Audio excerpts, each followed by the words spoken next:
Yep. This meeting is being recorded. Thank you.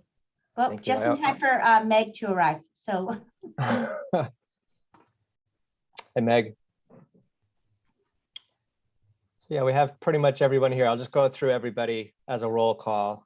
Myself, Michael Soers, Aaron King, Chad Rittenhouse, Secretary, John Silender, Miranda Davis, Meg Harper, and our Vice Chair, Quentin Kessel. And Miranda is seated for absent member. We met. Thank you. Also in attendance, Jen Kaufman, our town staff, and Linda Painter, apparently. So on to item 2. If anybody have comments on our February minutes?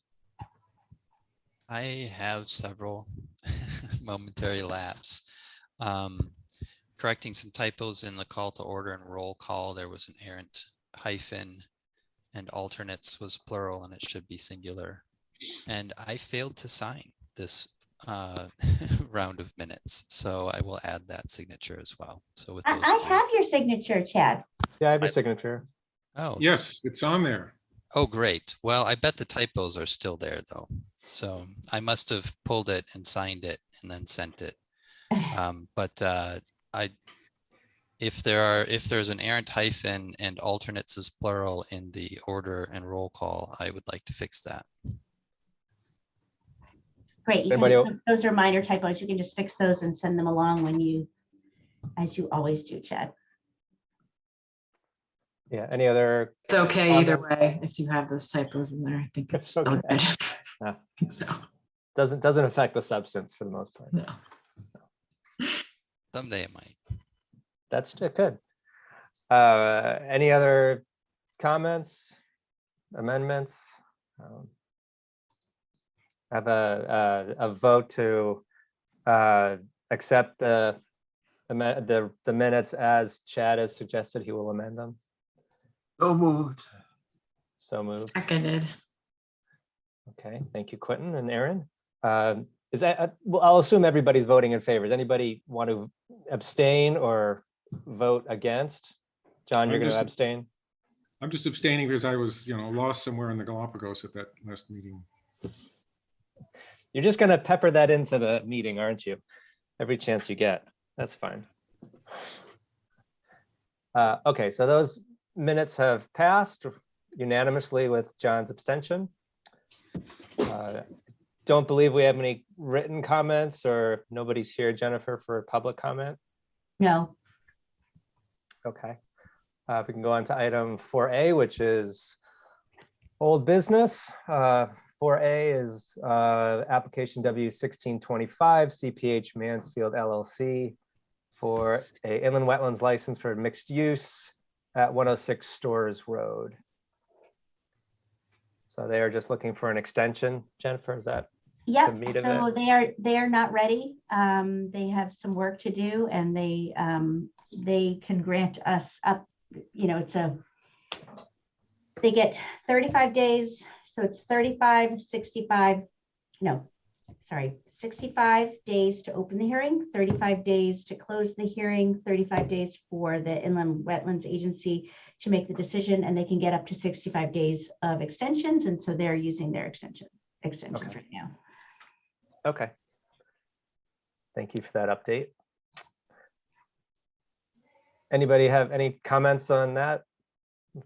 Questions or comments? No. Okay. Item 5A, application W1420-1, application of White Oak Condominium Association for the installation of a wastewater conveyance system. So we have Mark Peterson here on behalf of the applicant. And before he begins, I just wanted to share my screen. I think most of you are pretty familiar with the area of White Oak condos. As you were monitoring the conservation easement on the back of these parcels this past weekend. But these right here are the White Oak Road condos. A portion of Dunham Pond Forest is up in here. And then of course, this is Mansfield City Road. And with that, I will turn it over to Mark and he will introduce the project. Just a comment here. I think I was the only person from the commission that was on the wetlands field trip at that time. So I can provide some, additional observations from that. Sure. Thank you, Jennifer. My name is Mark Peterson, professional engineer with Gardner and Peterson Associates. So there's a lot of history with this project. I don't know if any of you have been on the board a long time. When I say a long time, over 10 years, we had initially applied for a wetlands license and were approved back in the 08-09 era for the same improvements that we're asking for today. So this facility, or this complex, I should say, there's 16 multifamily units. They've been under orders through the Connecticut DEP for a long time to create a new wastewater management system. They've had problems. They've had a long time getting funding to construct this system, and now they feel they're in place with the funding and can move forward with the construction. Unfortunately, our permits have expired since it's been so long, so we have reapplied to the Inland Wetlands Commission. As was mentioned, we had a site walk last week, and I just wanted to give you an overview of the project. I can share my screen if you want. Is that easier, Mark? Sure, thank you. Okay. So this is the first page of our multi-page site plan with Mansfield City Road on the left, White Oak Road running parallel to the bottom of the page. And then in the middle of the page, running up and down, is Poplar Drive, which is a private road that has 9 of the multifamily buildings, 4 to the left on the south, 5 to the right on the north. Then there are additional buildings fronting on Mansfield City Road. The red line is the boundary of the site. The dark blue are the limits of inland wetlands from our original site plan. The lighter blue is the wetland upland review area. And in green shows our proposed septic tanks, gravity sewer lines, and pressure force main. So those 6 buildings along Mansfield City Road, where Jennifer has the cursor, will have new septic tanks, a gravity line running to the north to the top of the page, where we'll have a pump chamber, which will then pump the effluent back out to White Oak Road. And to the north, there is some town property that there is a proposed leach field on where that effluent will be discharged. We'll be doing the same thing for the units along Poplar Drive.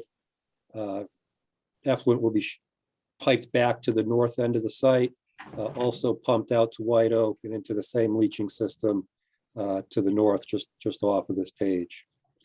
So with all this development, we have one small direct disturbance in the wetlands, and that is right along the edge of White Oak Road, right where Jennifer has the cursor, or just to the left, Right here, right there. Thank you very much. Yep. There's a water course that comes under White Oak from, I'll call it south to north from the bottom of the page towards the top of the page. Stone culvert on the end that we're going to be trenching for our force main to cross. We have some notes on the plan about doing that during a dry time of period, putting in some sandbags on the inlet side to back up and block any water that we may get during that dry period. And all that work we would expect would be completed within one day. We do have sedimentation erosion control measures shown in that area, and also a detail sheet with seeding schedules, silt fence details, and other sediment and erosion control measures. So that's a brief overview of the project. There is a fair amount of disturbance in the upland review area, but that is our only direct and temporary wetland disturbance. And where it's discharging, that is outside of the upland review area, correct, Mark? That's correct, yes. Yeah, just wanted to clarify that for the. Yep, that green line to the right of the page is outside the upland review area. Great. And as Mark said, this was approved, but they've ran out of time. They have run out of time, so they need to reapply. Just if we could get a brief overview of the leach field area, since that is town property and it is forest right now, can we just have a review of the site conditions now and what the work will be in that area? So that is a wooded area today. If you're coming up White Oak Drive, right where Jennifer has the cursor there, there's a path heading into the wooded area.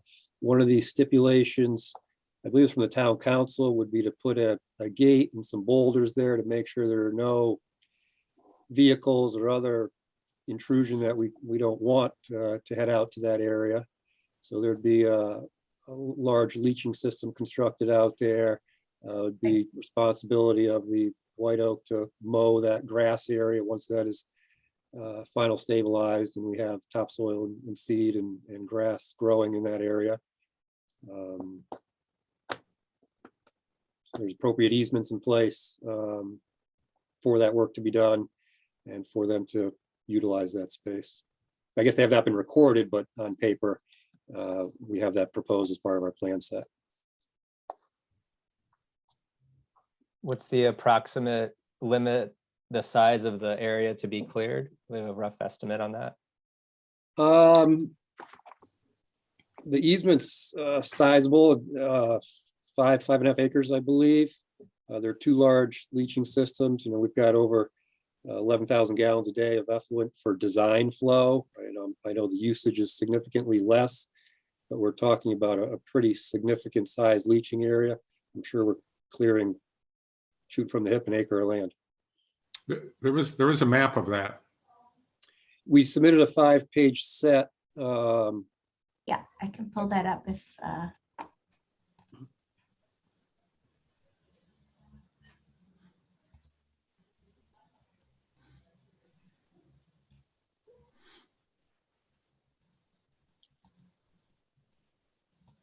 Yep. Yeah, so it's There it right is. here. Thank you, Jennifer. So the bottom left of the page, the road coming in, White Oak Drive. That's where we left off on page number 1. Then the heavy line is the force main coming off the road perpendicular.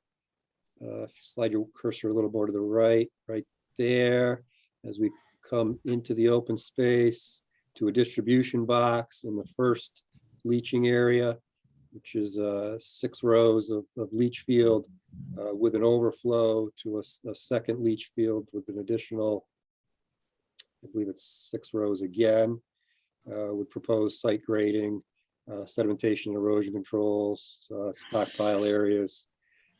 So we're away from neighboring property lines, so I don't think it's going to be impacting views of abutting properties. And this right here where my cursor is where the current trail is. So it, there may be it may look open from the trail, but, and that has already been, that easement is already signed, sealed and delivered. That was done a while back.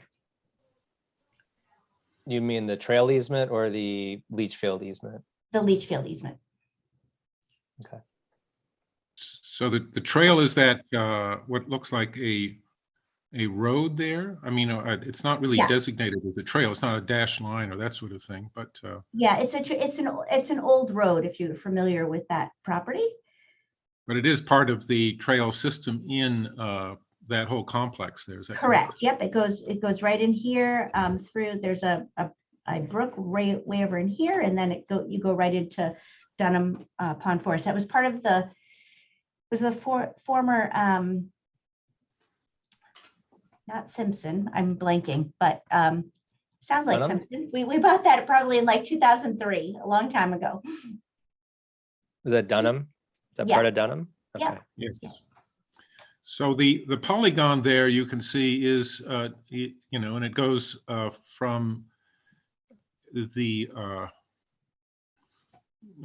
left-hand edge to the right-hand edge, and then up, there's a line up there and down to the bottom, and that seems to be the area that's designated as 5.5 something acres.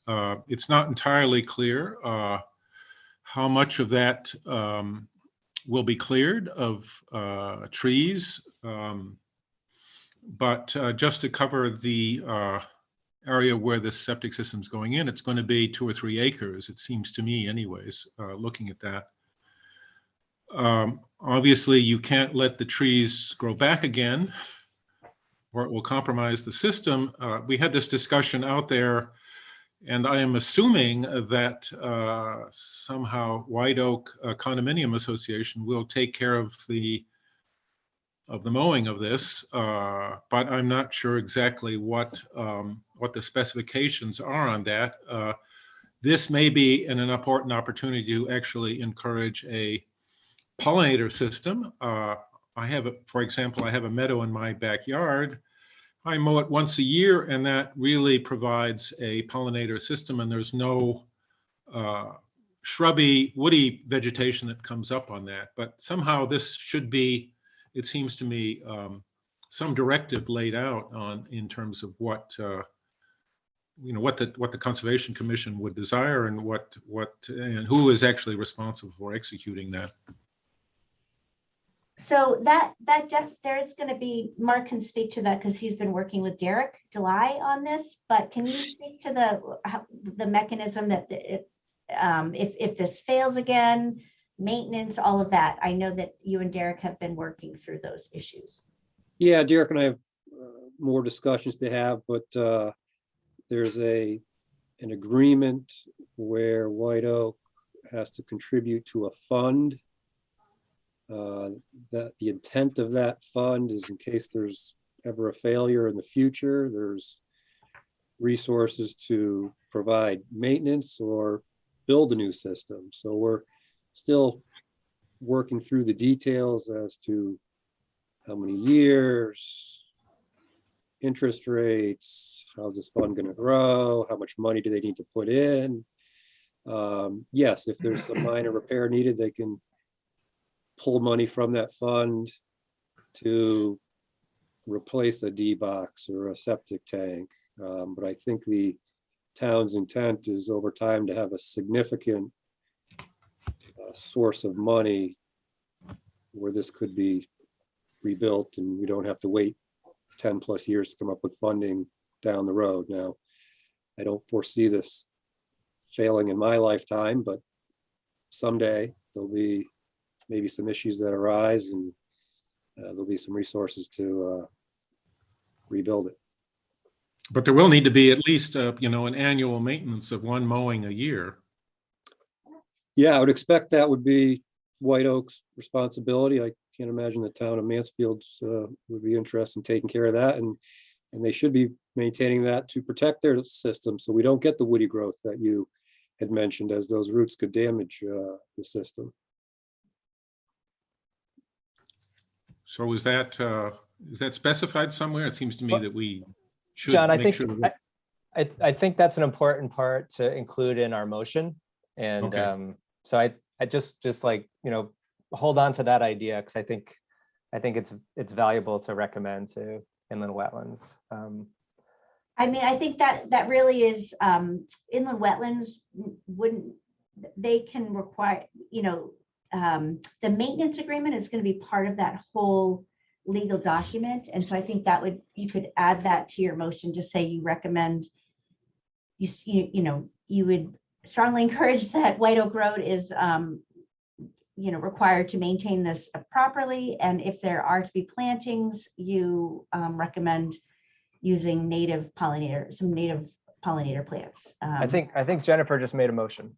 Well, I didn't, but that's something you can, that's not my role, but that's something you could consider.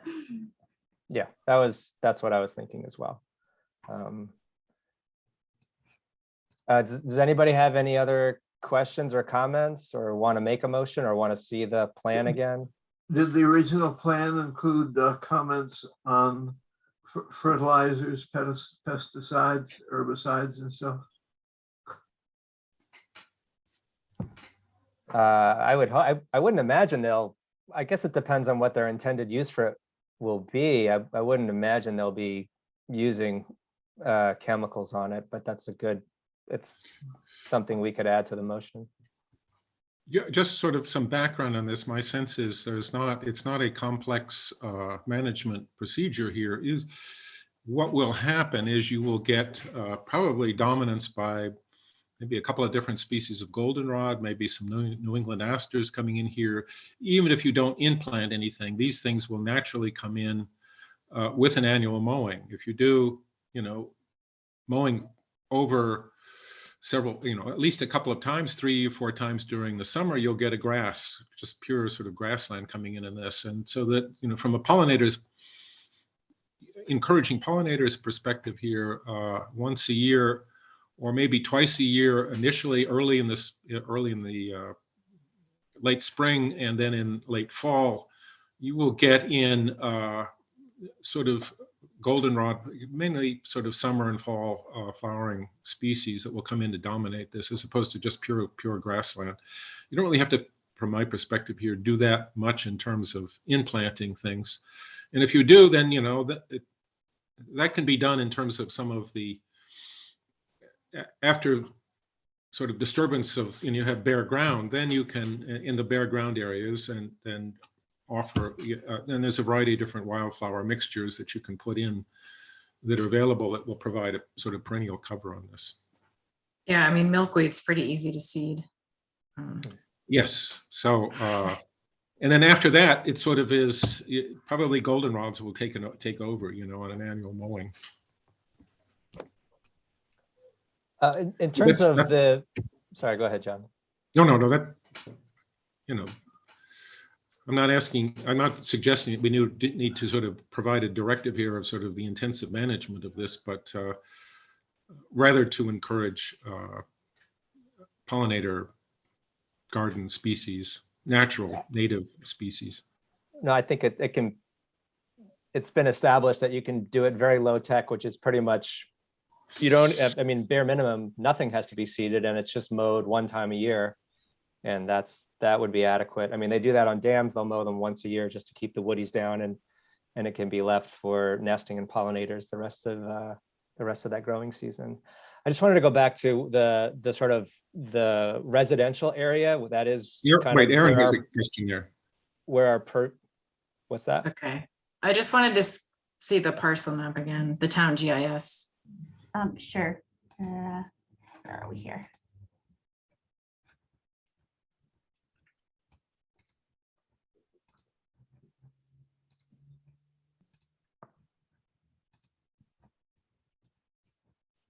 Could you add the NDDB layer? Sure. I know there weren't any species that are on White Oak property, but I was kind of curious about the town property. I'm assuming there isn't. NDDB, It's towards the top, I think. There we go. is. So there is a white cedar swamp over in here, Right and I have a there. feeling that NDDB is related to that over here. Okay.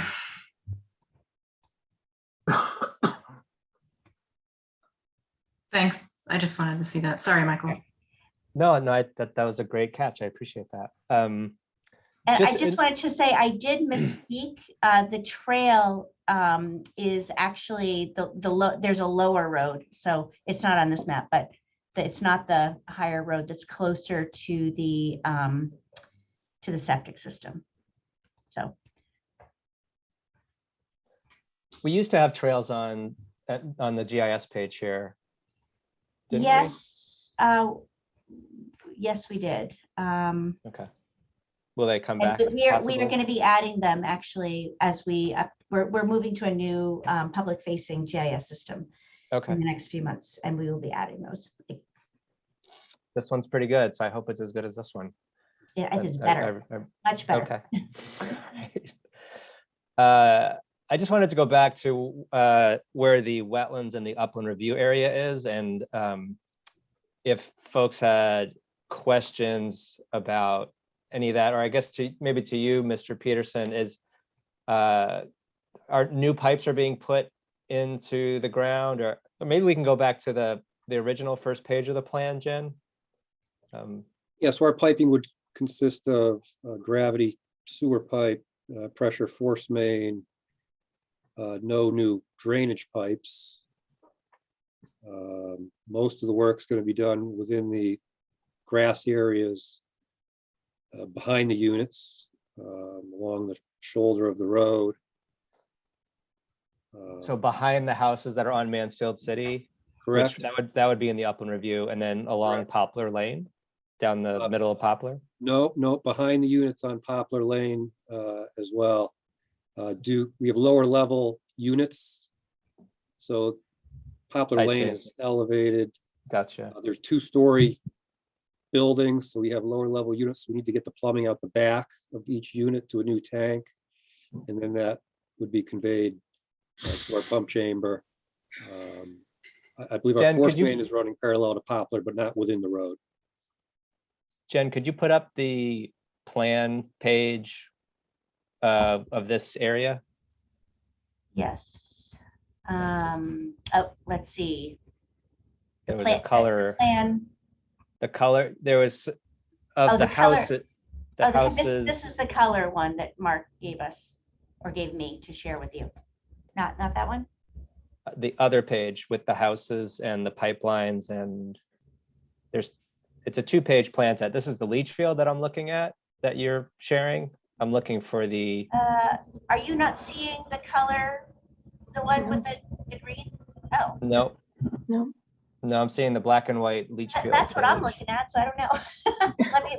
Let me switch that, okay? Am I crazy? I'm seeing the Sorry same. about that. Messing with me, Jennifer, come on. It's so easy, Michael. Now can you see the colors? That is true. That is true. There it is. Okay, good. It was there the whole time. Yeah. Okay, so I see. So there is a kind of on the north side of the houses on Poplar. There on behind both sets of houses. There's piping. Is that correct? Yep, it's always Okay. behind the houses with the exception of the force main for the homes on Poplar, comes back parallel to Poplar and just on the north side of the road. And so forgive me for asking a lot. Those pipes are within the upland review. Is that correct? It appears that they are. The majority of it is, that is correct. Okay. The exception is the force main that is close to Poplar Drive would be out of the upland review area. And the construction sequence, is it replacing old pipe or? So today, from the records we can find from the 50s and 60s, each building has its own leach field.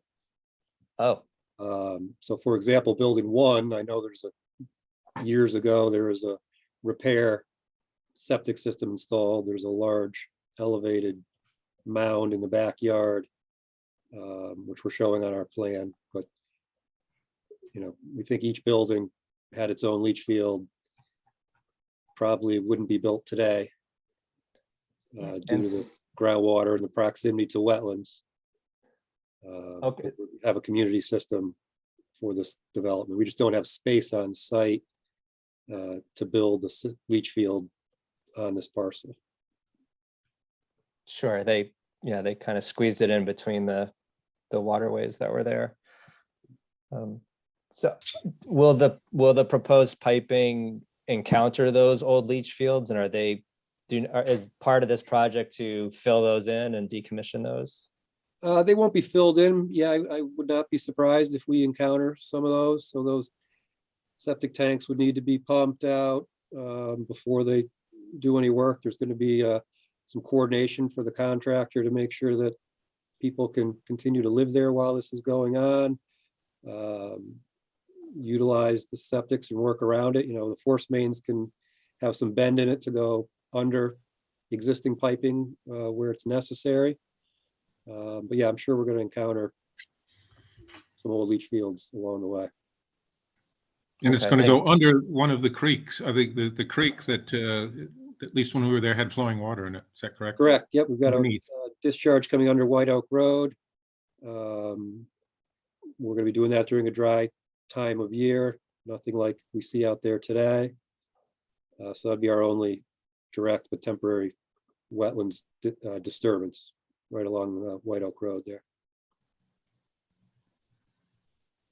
Do you know roughly when these were built originally with these separate leach fields?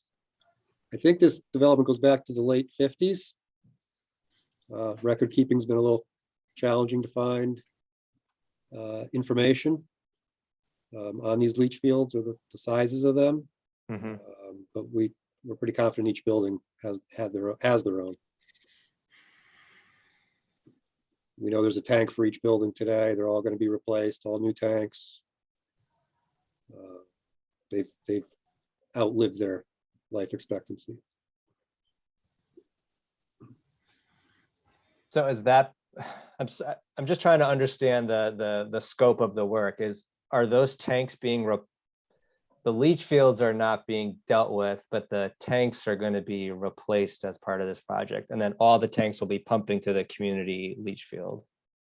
Correct. So that all the tanks will be abandoned. They'll be filled, they'll be crushed.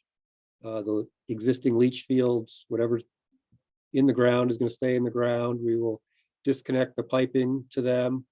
The flows will be going into a new septic tank and all new gravity piping and force main out to the new leach field in the open space area. So Thank anything you. outside the building pertaining to septic will be new. Okay. Thank you. Just trying to get my head around the amount of work going on in the regulated area or the review area. Anybody else have any questions or would like to start a motion? I'm sure somebody would like to start a motion.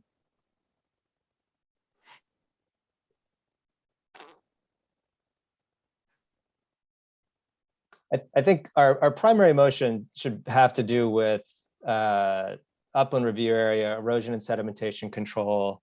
You know, as Mr. Peterson suggested or has explained, how the water will be carefully controlled when they are going through that stream crossing area. And then I think a sort of a secondary motion, just also part of that is the comments about the leach field area and how to what we would recommend as sort of a best management practice for that mode, or how that mode area could be managed best conservation wise. So I will make the motion. I do think we have to be careful. I do think we have to be careful if I'm making, well, I don't know. I'm not sure as chair I should be directing as much as I do, but I will continue to tonight. But just a gentle warning to you all. I'm just kidding. Well, No, we have a motion that Chad has already codified here, so I think that we can just move with that. Well, there we go. Just everybody take a look here and, appropriate erosion and sedimentation measures. And obviously those should be removed after the site's stabilized. And then our recommendation for an annual maintenance plan, specifically the leach field being considered for pollinators and once per year, i.e. annual mowing, and avoiding chemical use. My only suggestion on that is because there will be, as a result of putting in the leach field, a fair amount of bare soil that, in the first year, they should use some sort of a mix of native wildflowers, not just grass, to get at least the desirable species established from the beginning when you have bare soil. If no one else has, I'll happily second the motion.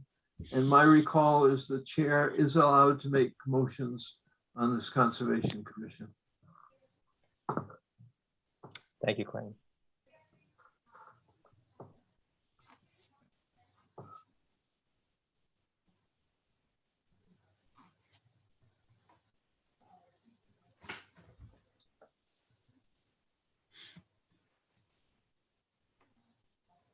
Thank you, Chad. We do have a second. Any other comments or additions to the motion, I have a to question. Chad's motion? I have a question. So if this is on town property, and what if since the town is not going to police it, but what if they don't mow? What if they let it go to hell in a handbasket? Well, is there,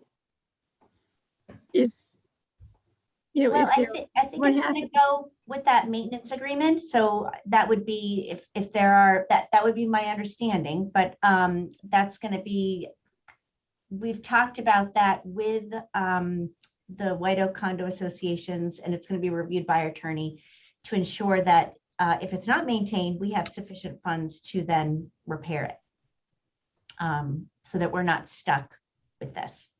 yeah, so they would basically have to insure it, is what you're saying? I'm sorry, I missed the last part of So it. would the White Oak condo have to insure it? Correct. Okay, Yes, okay. there's going to be a fund that they're contributing to, and it will be yes. It's a I- mandatory reserve sinking fund is the Yep, name. I of see the- it from Linda. Yeah. Thank you. And the easement, is that a term of easement, or is it in perpetuity? It's a right. Yeah, it would be in perpetuity. It's a right to, like we have drainage easements, we've got road easements. It would be just a different type of easement. And I'm just curious, do we have similar easements like this of a town land having an easement that goes to a private entity or individual? I mean, it's definitely not common. The bottom line is that this property's septic needs to be repaired. It's under a deep consent order. And this was the only place they could do that. So everyone here, including the town, is sort of between a rock and a hard place, and they've got to get this septic this issue under control. And so that was kind of hashed out back in 2008 when this all came up, and then the condo association has not had the funds to complete the work. So. And a place like this wouldn't be developed in this manner, with the regulations we have now. So. Right, this was pre-Wetlands and Watercourses Act. Just to put a positive spin on this, in general in Connecticut and also in Mansfield, we don't really have much in the way of open meadow places. I mean, one of the few places in eastern Connecticut is around the dam, and there's a number of rare species and birds who make use of open grassy meadows, and this could be viewed as a valuable addition to sort of the biodiversity that we find in Mansfield, as opposed to just conserving forests. So there's something to be said for a patch that might be, several acres here of open meadow in terms of increasing biodiversity in our systems here. So there is a positive spin on this. That's a great point. I agree. Yeah. One suggestion I have for the motion, and if it's too wordy, that's fine, is to add following that appropriate erosion and sedimentation measures are. But they're already there. Right, I'm getting to my part, sorry. Okay. Are Sorry. employed, inspected, and maintained during construction. Okay.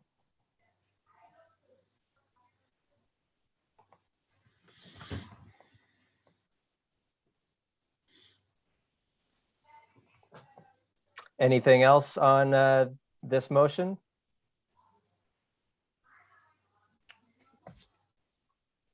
No. Looks good to me. Okay, does anybody want to abstain or vote against the motion? And speak up now. Otherwise, we will assume that all members are voting for the motion. Just a point of order. Will Wimette came in halfway, so I think, but because Miranda was here during the presentation, I think you could choose to either seat Will and then or whatever, de-seat Miranda, but since Miranda heard the presentation, you might want to keep her seated and then seat Will after that. Thank you, Jennifer. I agree with that. We'll keep Miranda seated for this vote. Okay, so no abstentions or opposition. We are voting unanimously for this motion. Mr. Peterson, thank you very much for your presentation and answering all the questions. It's a site that I hadn't really got a chance to review, so I appreciate your information. Thank you. All right, we can move on to item 4B, which is Mansfield Apartments redevelopment, the SEPA scoping, which are requiring written comments by March 24th. I did not know, maybe I missed something, but apparently there was a public presentation on March 10th. Was Yes. anybody attend that? John, you did? I did. Well, yes, virtually. It was actually very short, like a half an hour presentation, but I was there. And how did you hear about it? Jen sent us an email, but it was on that day, the day of, Okay, I missed think. that. I was paying The day penance here for before. being absent. John's, I don't know, member of the month here?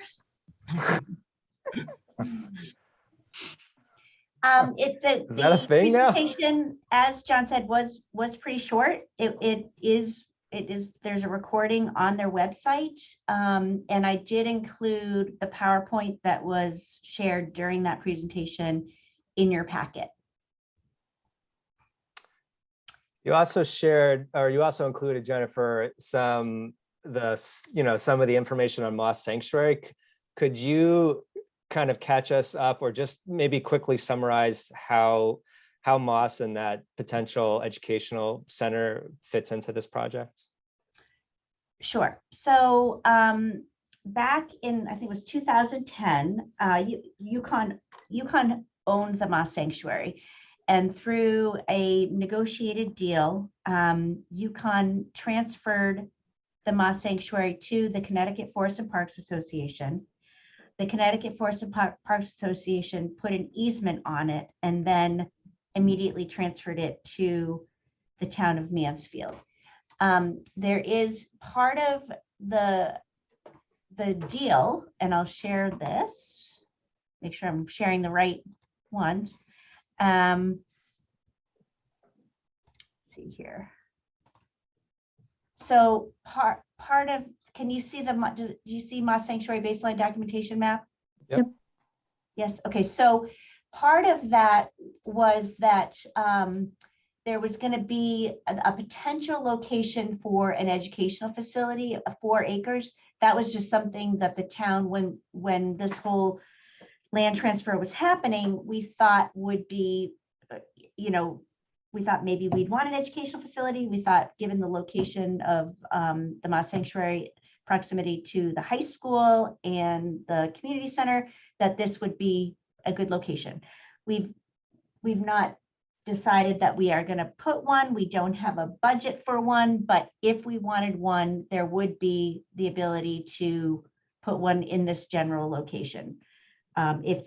So that's basically it. We also have, there are part of the negotiation, part of the, when they deeded this to the, or when the town, we actually paid $100,000 for this property.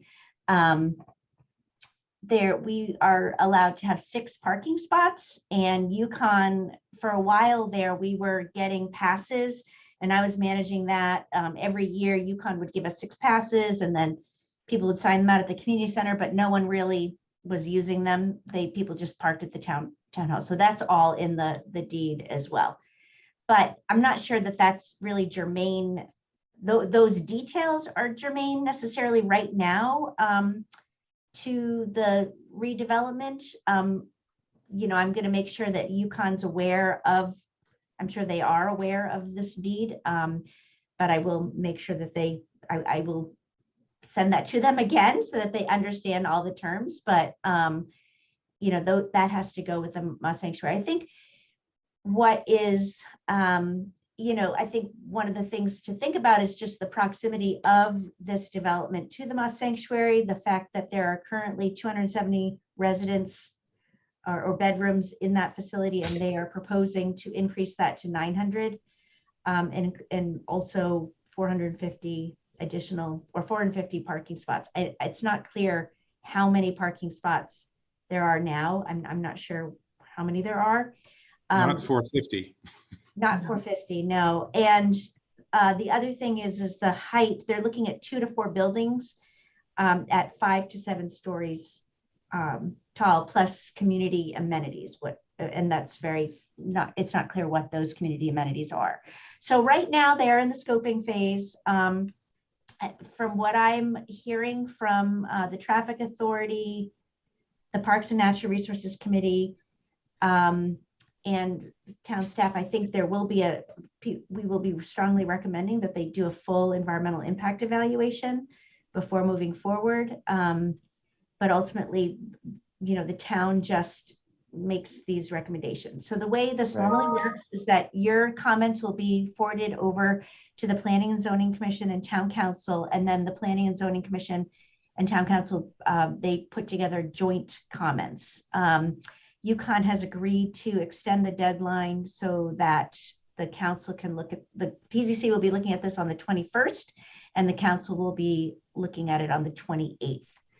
But I think in terms of what would be helpful from you, or just some general things that you're seeing and you'd like to have considered in those comments, we will be, pulling out the plan of conservation and development to make sure that everything is tied back to that, as well as the statute, so that we're tying this back to that. So the March 24th deadline has been extended to the 28th, is that? Well, they've agreed to allow I don't know if that's just for the town or for everyone, but that we told them that this was a really short turnaround time, and we wanted both the council and the PZC to be able to provide comments. And so they did say that it was okay for us to provide those comments after the town council meeting, so the 29th.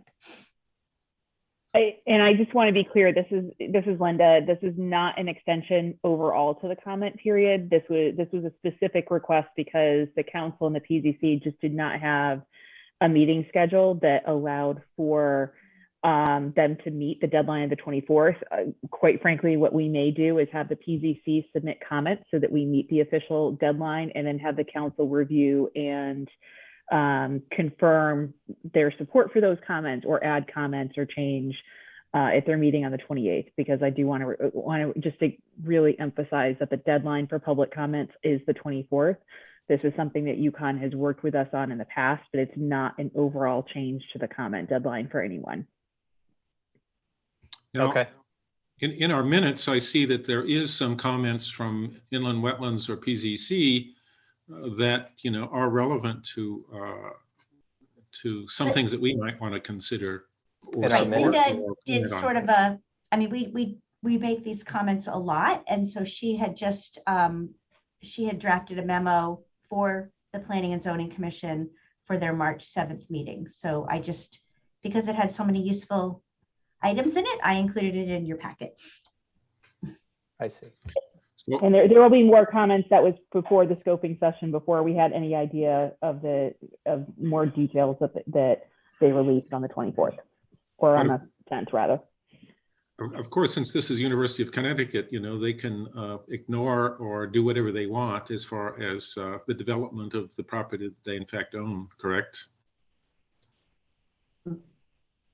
They do need to respond to comments that they received during the scoping process as part of the SEPA process. So we don't have jurisdiction, but we do have the ability to provide feedback and comments, and they do respond to those. So one of the confusing things that transpired during this is that they claimed that they were going to confine the development to the inside of this perimeter road, as opposed to going beyond to the other side of the road, even though they own that property. So it wasn't entirely clear to me that they in fact will keep the development to the current north side of the circular road that goes through there.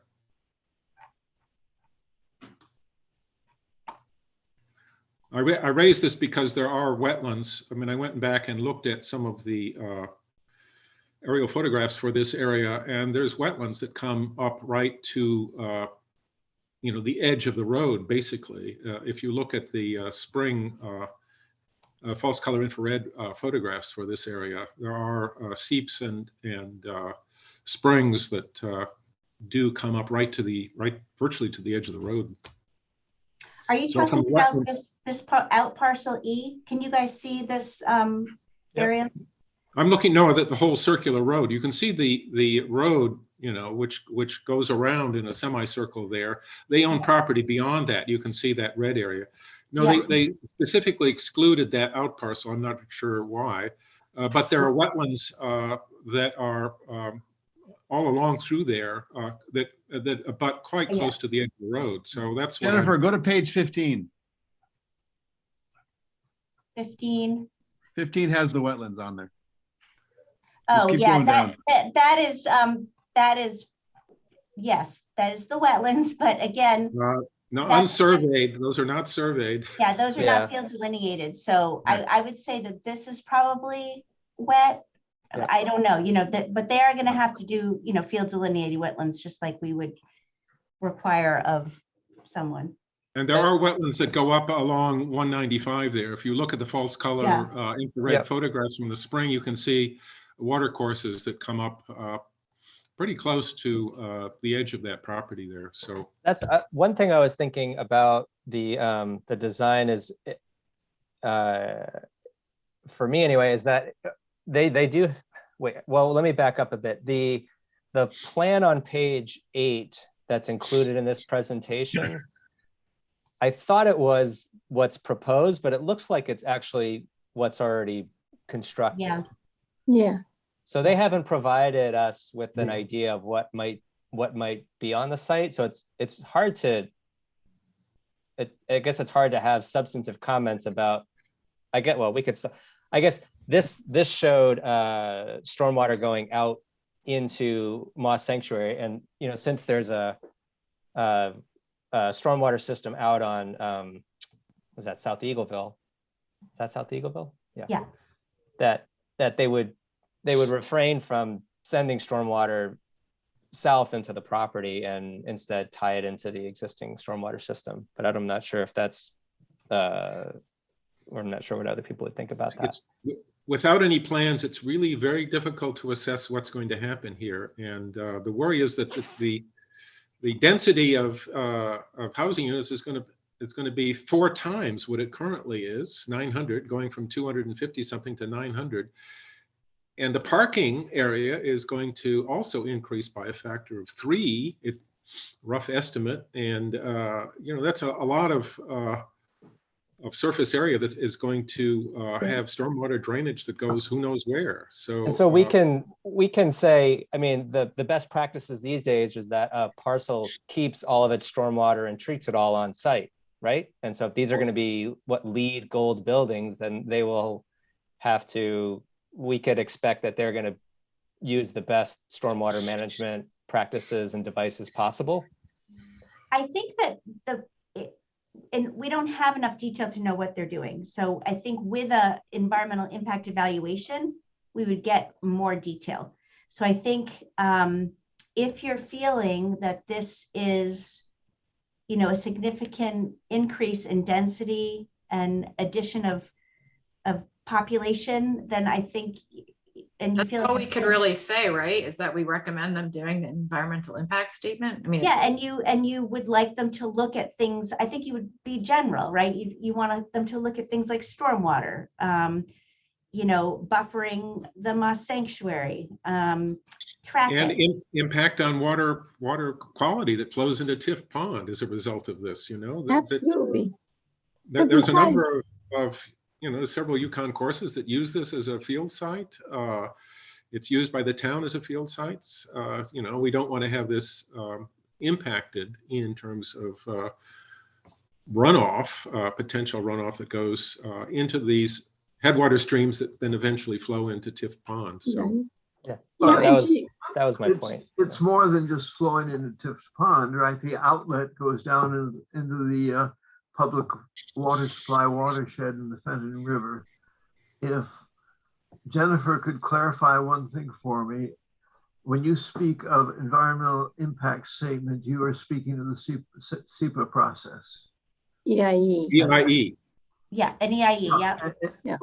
But through the SEPA process, Yeah. which basically gives us a very good platform on which to argue these points about Tift Pond and Mansfield open space. But also to John's point about wondering wetlands being closer to that property, the name of that sort of arced road is Brookside Lane. So there must be a brook, there must be water right close to it. There is. I'd like to see that more. Miranda, did you have something to say or? Yeah, I Oh, your have hand a up. question. I don't even know if it falls within our scope or not, but I'm wondering to what extent to activities just simply by having more people there and the fact that there's already signs in Moss Sanctuary of partying and things like that happening at night and trash and stuff that's deposited. And I don't know to what extent that is something that is a part of the impact that we consider or express concern on, but it's a question I have. Of course that is. So that was one of the issues here that was raised by, at least in this draft letter or memorandum to Inland Wetlands and PCC, that, you know, you're increasing the population impact of this, not only in terms of the size of these structures, I mean, 7-story buildings, but increasing the population density that is going to be immediately adjacent to an area that is, you know, has been until fairly recently pretty pristine, pretty natural. So I'd say there's a fair bit of signs of that already. So I just think I agree. Yeah, I think some in the comments that we make or the town makes of asking the university to do some outreach or signage to certain communities that live near town open spaces to you know, that they're good neighbors, good stewards to those properties. That's a good point. Yeah, the wetland and potential other resource area impacts, and just back to the density of people. And it's already in the draft memo that's included here, which is great.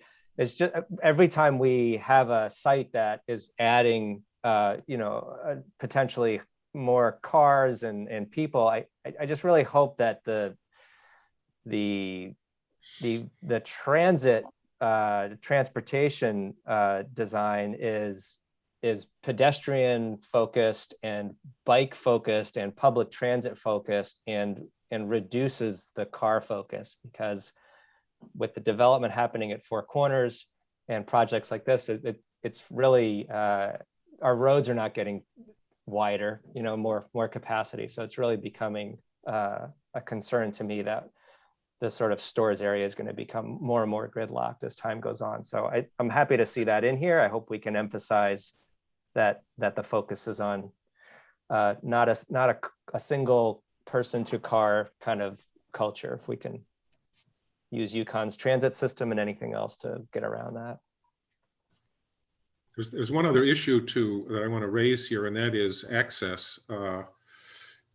There's only 2 ways to access that is off of this circular road, Brookside Drive or whatever it is, and we don't have any dedicated parking there for town people, for example, to utilize this. The only other access is along the south side of whatever, I don't know, what is that road on the south side of Birchwood Heights. You know, and there's not great parking on that side. There's a couple of trailheads there. And so I think that it's important to actually say that if, you know, from the town's perspective, we need to have some dedicated parking here that is not going to be just taken up by student parking. I kind of disagree. I mean, what if the access from this location was just severed altogether and the town finds a new access to Moss Sanctuary? Because I think the issue that Miranda raised, that is such a lot of work to maintain and try to keep up with that level of impact. What if Moss is separated from what they're going to build here? Unless we put the Great Wall, I'm not sure how let's do it. That. I think we tried to do that along the southern border, right? And that worked great, right? we have a small budget for barbed wire or something, right? We can do that. It's just, it's going to be a real challenge to, you know, preserving public parking in a place where parking is going to be prime. And there's the impacts that, I mean, some people are certainly going to be in there and enjoy the space for what it is, the way it's intended. But the other impacts, I mean, we see it here in Wet and Woods that just the proximity to Store Center, you just get a little bit more impact of that nature in Wet and Woods. So. Well, I mean, I'm not sure where else you would have it. I'm not sure that, you know, the south side has any, and it may antagonize the neighbors on that side, but there's no real dedicated parking on the north side, and you're not going to be able to access it very easily off of 195 because it's all wetlands along there. I mean, I think the way we're accessing it now, people park at the town hall and that's where how they get to the Moss Sanctuary. They're not parking on Brookside Lane, even though we do have those 6 dedicated spots. If you park there, you're going to get ticketed because we're not maintaining that pass program because no one even knew about the passes and they weren't signing them out. And so we could re-up that and do that, but it's not been something we've been doing. So I think one of the issues is that there's going to be 900 people living there and 400 parking spaces. So in theory, we want to reduce car traffic, but people are going to park somewhere. And that somewhere will probably be at the town hall, I would think. I'm not sure, but. So I think we're going to have to. So that's one of they're just going to have to address that parking issue. I don't know how that's going to be something theirs to address, but we cannot have them parking in the town hall. It's disappointing that in the presentation, they couldn't have included a rendering or a sketch. I mean, if they have these numbers of this many beds and this many parking spots, they must have a design. And so it would have been really helpful. That's what you need to, if you want to look at that and you feel this is worthy of that level of scrutiny or evaluation, you need to ask for a full environmental impact evaluation. Right. Otherwise, they're not obligated to do anything. Nope. All right. So we've come around to what we could have said. They're still not much more obligated, quickly. right? I mean, We can force the recommend hand it, by having them but- do an EIE. So that will, and the EIE should address at least some of these issues. And I know, But it's Deep's discretion not to require an EIE. Is that right, Jennifer? I believe so. And then there, Chad put up his motion. Yes, I mean, but ultimately, we're hoping that Deep will listen to the comments that they receive. Right, but they don't necessarily have to. I mean, UConn can move forward with the project. We cannot require UConn Yeah. to do That's anything, but we can. right. We need to put these comments clearly and succinctly and make an argument if that's what this. Yeah, commission because would like Deep to can do. Deep can require it. So that's how we Right. we put our comments to them and try to force it in that way.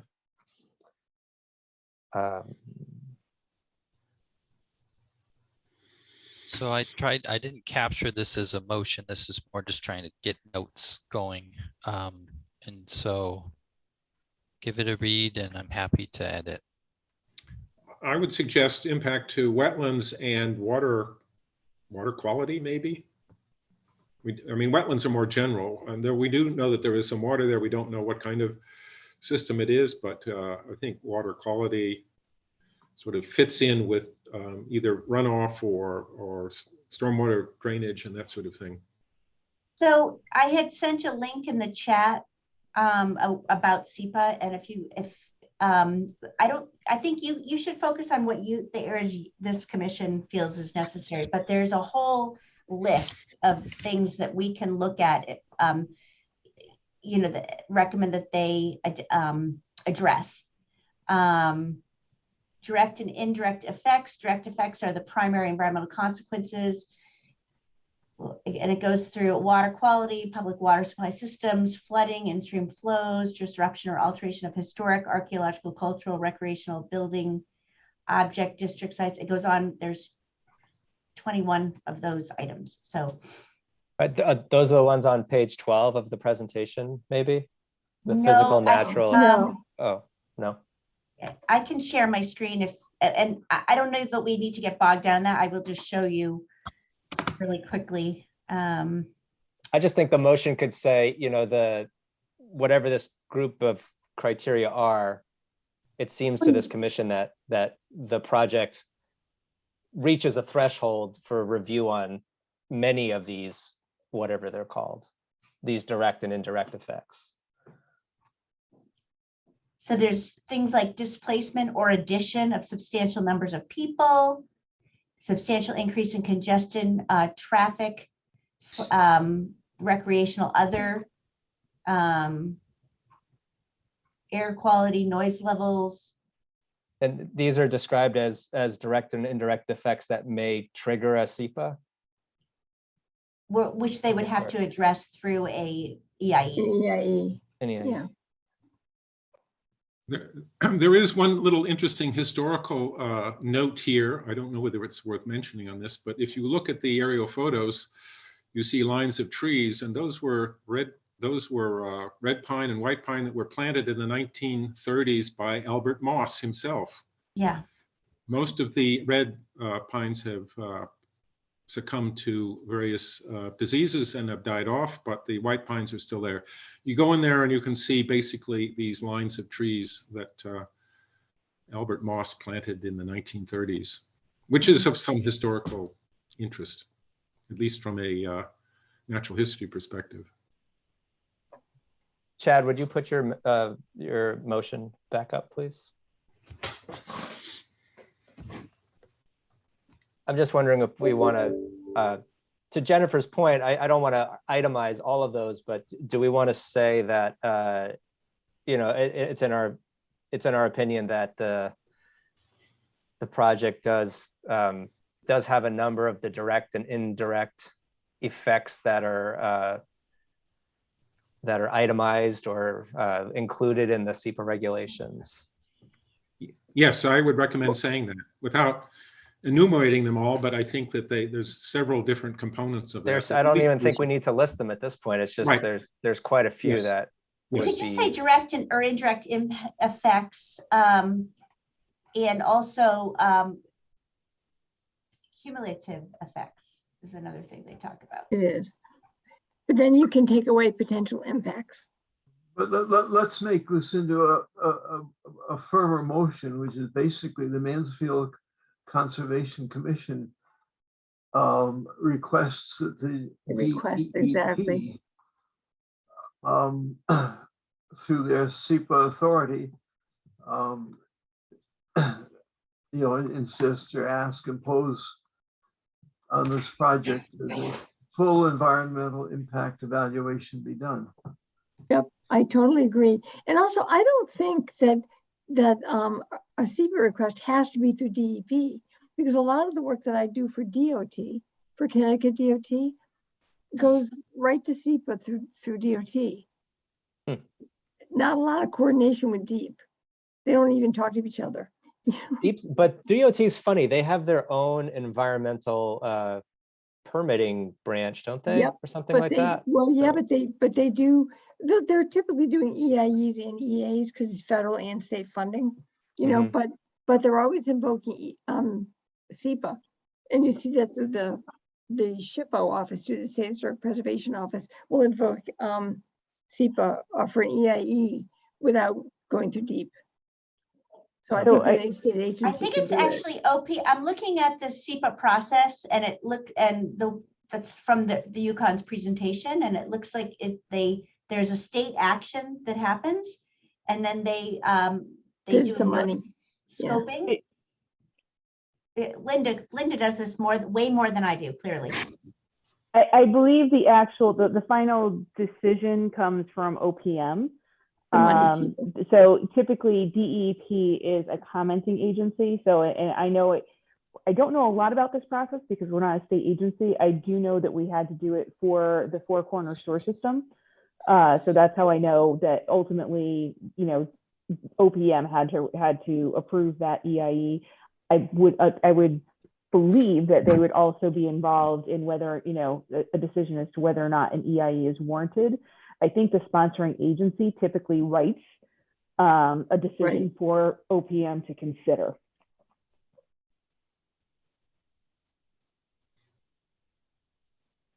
To confuse things further on the savings of trying to save the Gilbert Road, Whitney Road wooden structures. I was into the historical, whatever that group is that Mary referred to, and there are actually two SEPA processes which apply to different situations. It was unclear to me at the time what they were talking about.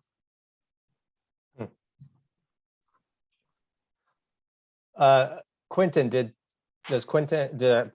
does Chad's new version of the motion capture what you were trying to say? Conservation Commission requests the need for a full EIE.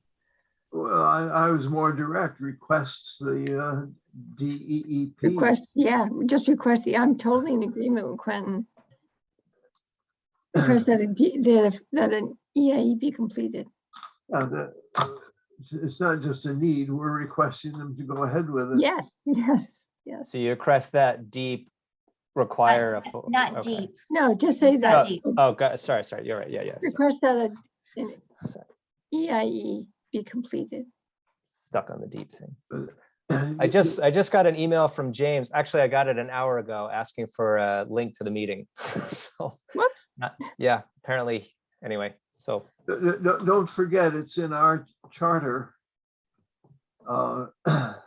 You know, the state enabling legislation that we are permitted to contact the commissioner of the DEP, it was, and the DEEP directly. And so that's why where I think this should be sent to, right? The commissioner of the DEEP.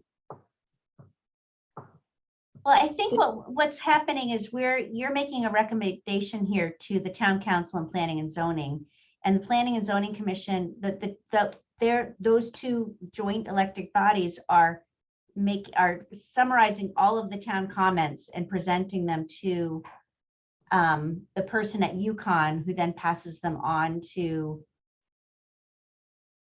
I think it's OPM, is from when I look at this chart that UConn did. The comments become part of the record of the scoping process. And so Right. as part of that, the sponsoring agency is expected to provide responses. So they not only collect the comments, they need to prepare responses as part of their scoping report. and thank you, Linda. Like, who is the Yep. scoping report submitted to? I guess I that's believe it's to- OPM. I believe Okay. I believe it's the Office of Policy and Management. All right. Okay. So And then question, I'm sorry. I was just going to say a question for you all. I think we've got the first sentence down. The second sentence is just still kind of some of the notes and observations that folks were making. Do we want this second bit part of this as well? Can we back up to the first sentence?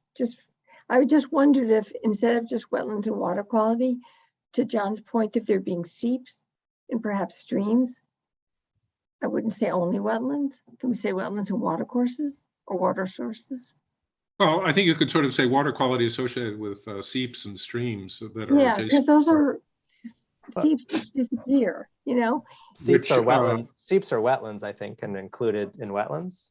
Yeah, but Mm, there is water quality that comes out of the seeps Not that flows really. into the streams, that flow into TIF, that flow into, and certainly one can get, you know, a pre-development assessment of the water quality of that as it flows into the system here. It's actually, as they mentioned in this, it's actually a divide. We're right at the divide here that flows into the Fenton River system. So these are basically headwater streams that come out of right adjacent to the ring road. Okay, so That's important, that's stronger.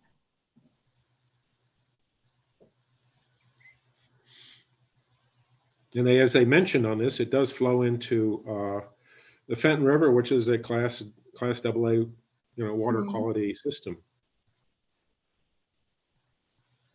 Anyways, we don't need to go into too many details here, but I think that does have, add a little bit more, of our concerns here.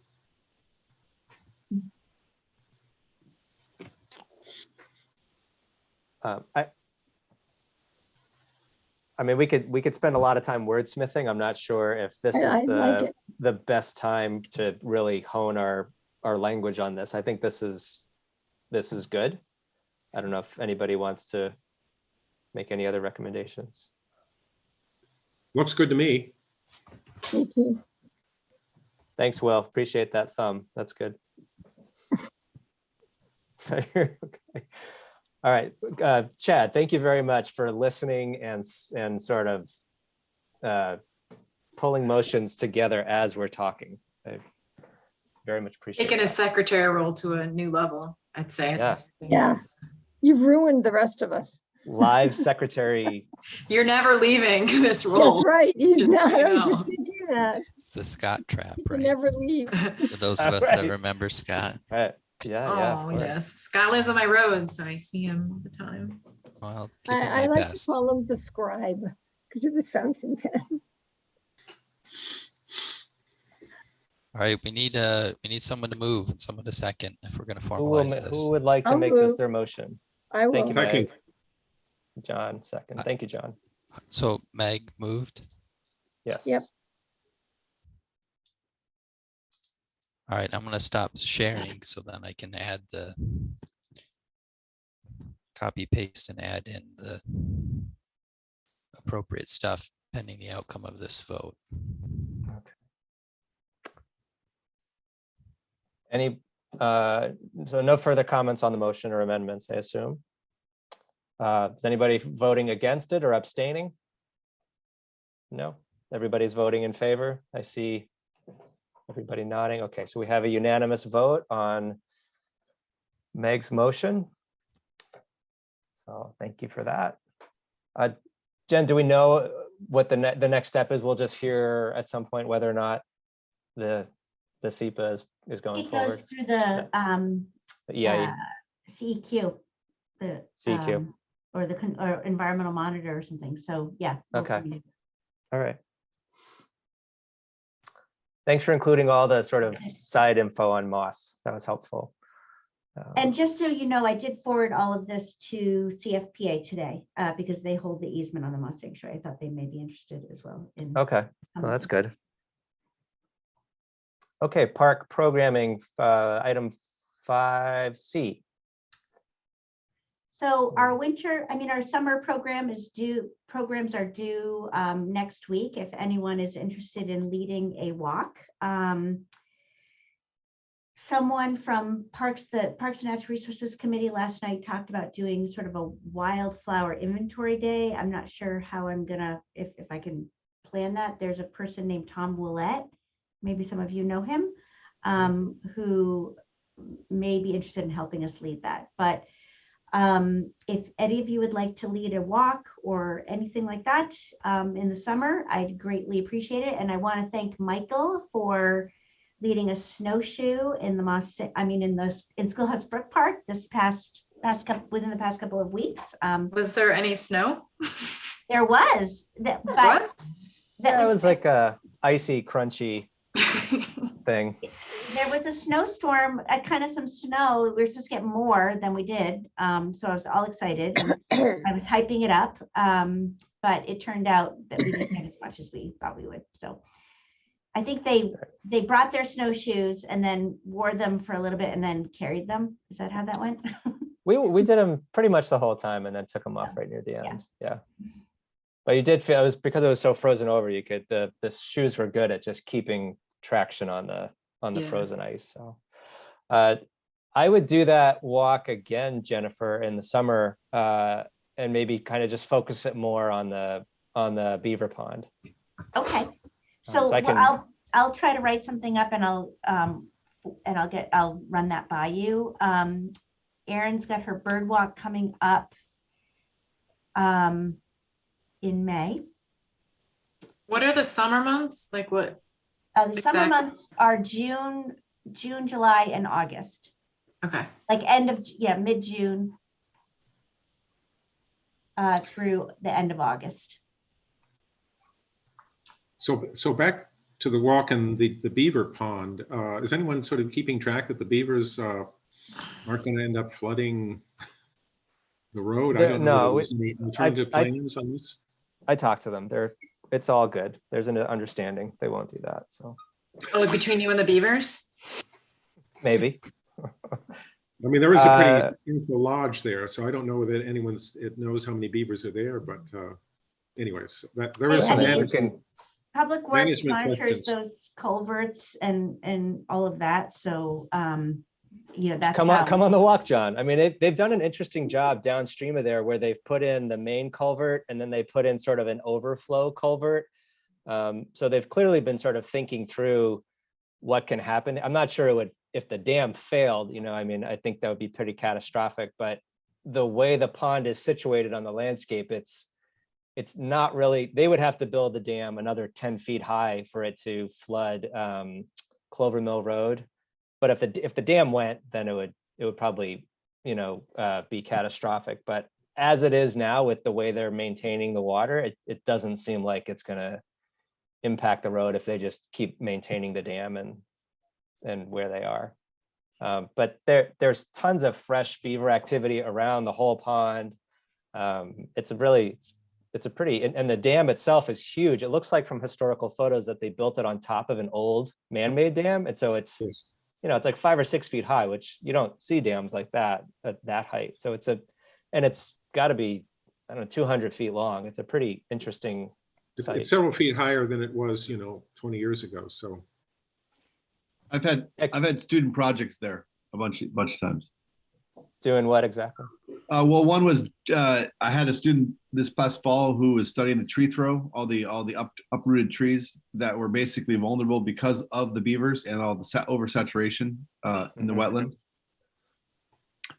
And then I have a student doing a PhD on the impact of beavers on Connecticut rivers, and he just uses that as a good kind of site. Take a bunch of photos, but. But you're exactly right. The combination of the historic mill and the beaver is very common. It's just a great example. No, they love to use our stuff to their own devices. Yeah. Has anybody read, I mean, we're getting off track here, but that book, Eager, has anybody read that? That's a really good book about beavers and how they, just their history in North America and then their behavior. And it's an excellent book if you're looking for something to read. No, but I will tell you that in one of the rooms of my house, I have a historic map that's about 4 feet tall and hand drawn by people in Europe who had not actually seen beavers in New England, but it's a map of New England in which it shows in the corner beavers walking on their hind legs and carrying wood on their shoulders. And I love it because this whole idea of beavers as, endlessly working was sort of magnified into this imagery that's just hilarious. I'll take a picture and send it to you guys. That's funny.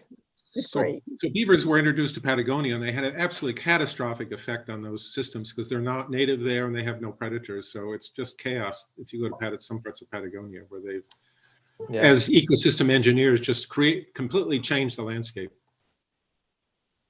I still love them. I bet I'm the only one on this commission who's ever been bitten by a beaver. That explains a lot. When did that happen? Yesterday? I was working with graduate students out of the University of Alaska, and one of them was live trapping and measuring various beaver size of various beaver parts. And we trapped one that had a couple of young kits with him. And as I raised rabbits, I didn't hesitate to pick a kid up and hold him in my arms. And he took offense to it and took a good chomp out of me. Jeez. Well, you won't do that again. No. I mean, you did pick up its kit. I mean, If You you I have read, lost deserved it. factoid. Did you know that Native Americans carved the insides of wooden bowls with beaver incisors because they were curved? That is true. Wow, that's Ah, great. That's how they scooped them out. That's excellent. Yeah, they would haft it actually, haft the incisors.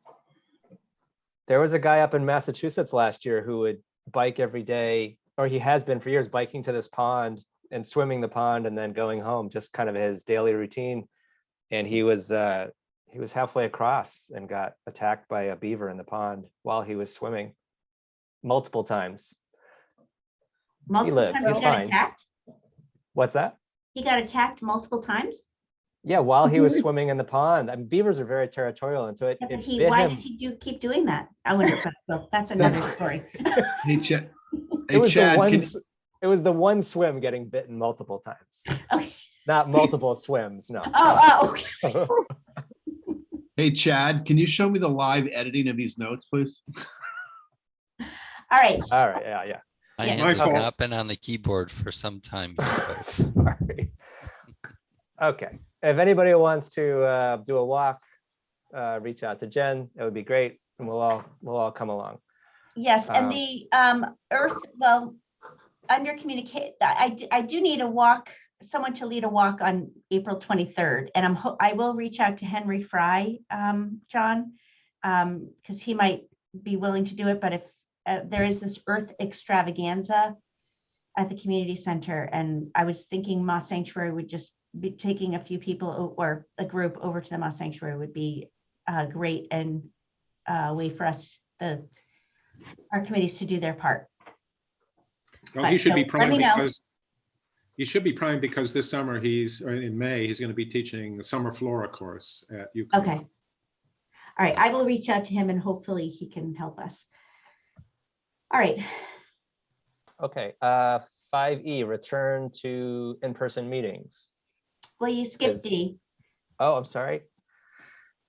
Of course I did. So just ARPA funds. that's a little bit old news. They voted on the projects for the first tranche of the ARPA funds, and the Parks and Recreation Master Plan was funded. So that's good that we will be undertaking a Parks and Recreation Master Plan, and then they allotted money to actually implement the plan, which is great news. They were not The money that was proposed in the original, it was like 100,000 for the plan, and then like seven or 750. something. Seven, All yep, of that. Yep. That's great. Great. They did not fund there doesn't seem interest for this round at any rate in the Hunting Lodge Road or West Campus neighborhood plan. So, and then there were a number of other items that I'm sure will be in the town council minutes. Okay. So one question, and this is something that came up this past weekend, given that there might be funds like this, or that there could be incorporated within sort of the parks and related issues, is that we realized in terms of the monitoring that there are properties that have not even been monitored once in 30 years. And given the pace at which we are monitoring, if we do it every weekend, it's going to be 20 years before we even do an initial monitoring. That there should be some sort of I don't know, at least some assistance here in not just depending on volunteers to do this. If we're accepting these properties, the expectation is, and I think if you talk to the Attorney General's office, the expectation is that there should be some monitoring, an initial monitor, and then some periodic monitoring. But we are not capable as an entity of actually doing this in any kind of timely fashion. I know that the easement that lies against my backyard here has not been monitored since the signs were put up 32 years ago. So this is, something that I think should be taken more seriously than sort of once every couple of, every month or so, a group of volunteers wandering out and trying to monitor. I mean, we'll talk about some of the issues that we encountered with the most recent monitoring here, but I think this is something that should be laid on the table. I would suggest that you put that in your minutes, and I can share that. I mean, because that could be part of parks and recreation. I mean, theoretically, that's parks, open space. That's our master plan, is that we have easements and we need to monitor them. I mean, it's Do you monitor the town properties at all? I mean, in terms of a formal monitoring, no. I mean, we're not really doing that right now. So it just seemed that, like, it would be nice to have we a need town employee more- who was in charge of all of that, right? I mean, Sorry, one of the options we were thinking is that you would have a stewardship person employed by the town who would oversee not only the conservation easement monitoring, but also monitoring of the town properties. Yeah.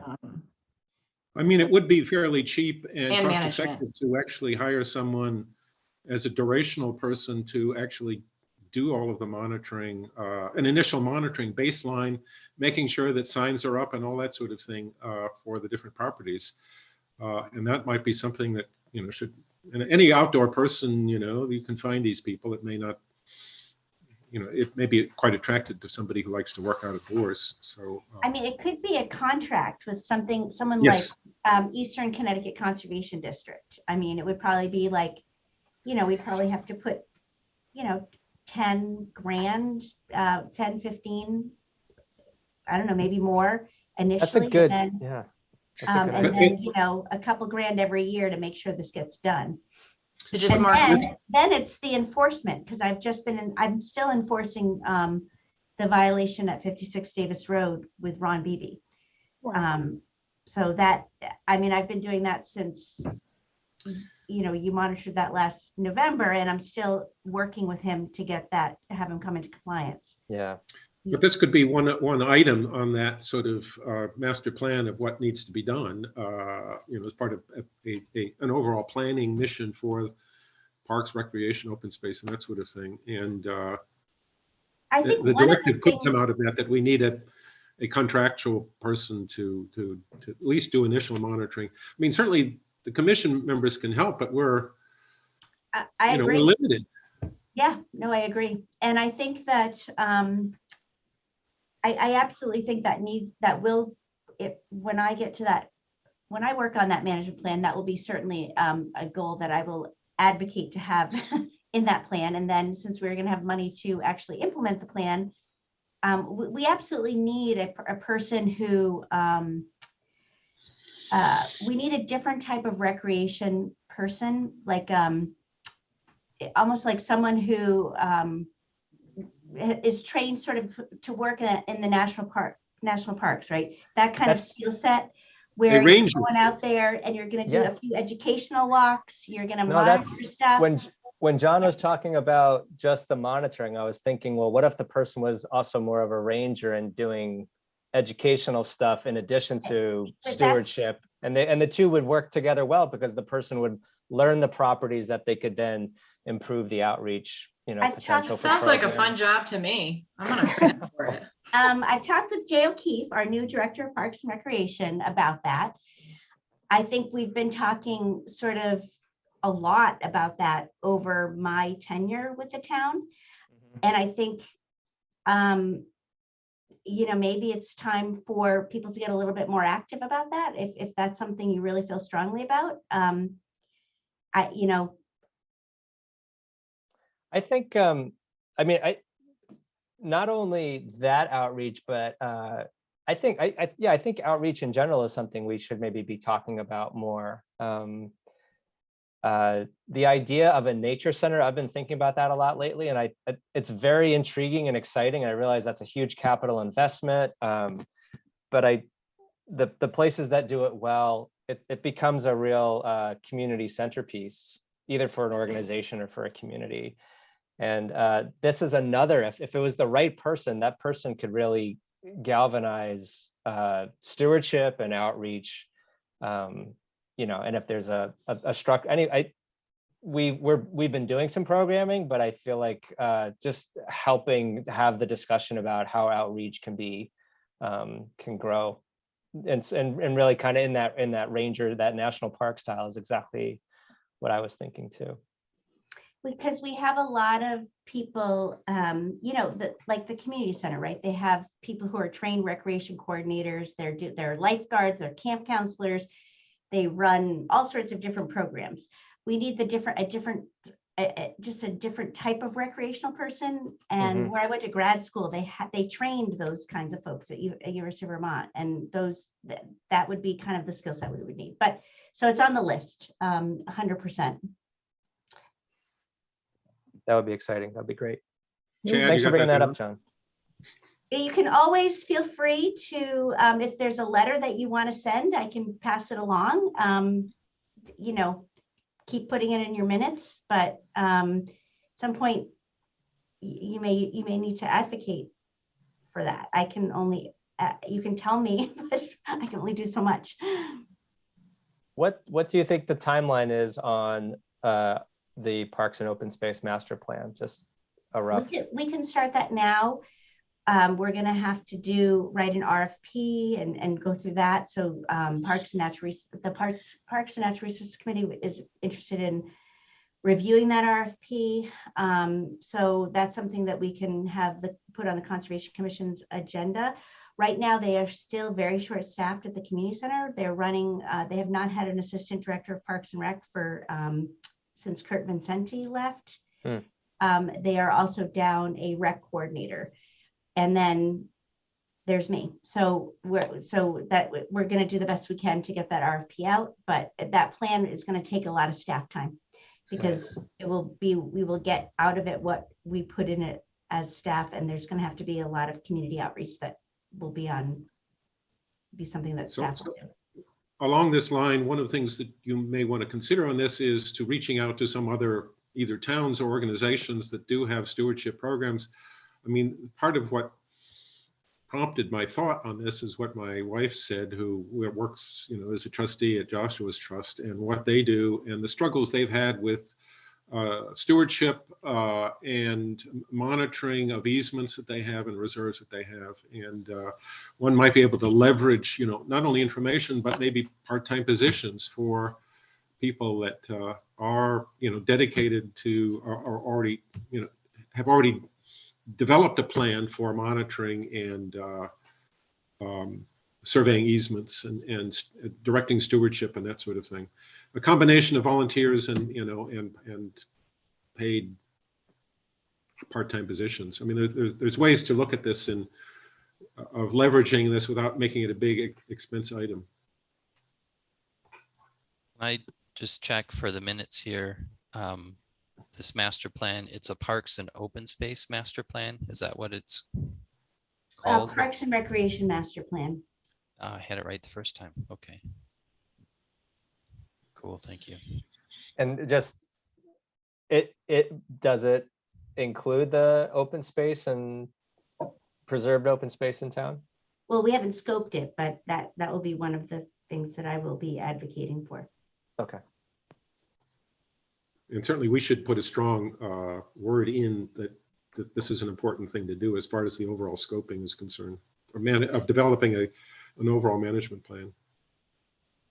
I had never thought about it before, Jennifer, until you shared that you know, what the potential uses for the funding could be. But you know, each park needs a management plan, right? But to have a long-term vision for all the parks, you know, I just think there's efficiencies and improvements that can really come from a plan like that. So it's an excellent idea. I think it's really exciting. It'll elevate all the properties in town, I think. So where are we? Oh, now we're back to anything more on that? Okay. Well, if you want to get an update on what was actually voted on by town council, like as Jen said, it'll be in there when they post their minutes. Item 5E is. Wait, Chad, what do you have for the notes for that? Sorry, I just was wondering if we could just see it. Since he's done such a good job with everything else. The pressure's on now. Oh, you took it away.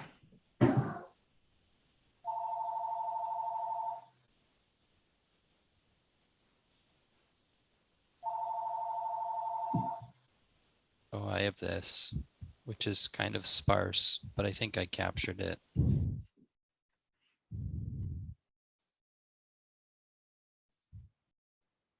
The vote for voting, you mean town council voting?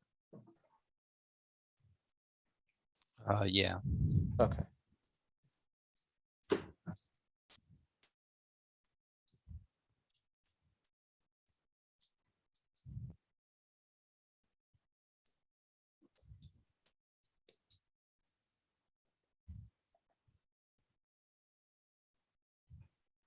Okay. Thanks, Chad. A lot of good ideas. I agree with you, Aaron. I think that'd be a cool position to have. It makes me think of the tree warden association, and that, you know, most towns have a tree warden. That, you know, something on that model might be helpful to explore as well. It must have been 20 years ago now, but I worked for national parks, and it was good. It's a great job, and it's this does sound, some of what we said sounds a lot like what that job is like. And so to have any kind of ranger person that has that as a focus, I think, yeah, it's a great job, and it also pulls people into getting outdoors more in really exciting ways. So my brief notes are good, captures the spirit. Do you think that in addition to akin to the park ranger, we should include something like John's suggestion about, you know, it's not a park ranger, but it's like the Joshua Trust volunteer / part-time paid. I think, do you have that in the first sentence, Chad? Yeah. Right, or yeah, or a kind of a stewardship coordinator or stewardship. Yes. Yeah. Yeah, but I mean, it's an example because And this, you know, a full-time position would be great, but then wouldn't that be hard to get approved for the town because it comes with benefits and all the rest of that? That might I be mean, Jennifer Right. also mentioned contracting it out to ECCD. There's Right. a lot of ways to do it. Right. So we could contractor. list them all, but Yeah. we get the idea. so my understanding that for Joshua's Trust, initially this was a volunteer position. Now then it became a part-time position, and now it looks like it's becoming a full-time position in the sense that it's not only going to be a stewardship person, but somebody who does outreach. Mm. So there's some models out there. You know, it could be town. I mean, I'm sure that there are some of the towns that may have this sort of thing, but there are a variety of conservation organizations which have dealt with this, you know, and come up with a variety of different kinds of solutions, like Joshua's Trust. That's just Joshua's Trust is just one local example of that. Mm-hmm. Yeah, I wish we did have a nature center. That would be awesome. it would. That would be really cool. Someday. Okay, sorry. In-person meetings, Jennifer. Are we going back, or what's the update there? So right now, the council and planning and zoning are back. Planning and zoning as of Monday, they will be back in person. Right now, we're allowed to hold in-person virtual meetings until April 30th. And then it's dependent upon what the legislature does. So I just want to know, I mean, do you all want to continue to meet virtually in April, and then maybe we will have a sense? Are you eager to get back in person? What are your thoughts? Is there any possibility for having some possibility of hybrid meetings? In other words, in person, but someone can't be there? I'm going to say no. We don't have the staff to do that. Right now, town council is doing hybrid. We're considering that for planning and zoning, but You know, at planning and zoning, we have 4 staff there.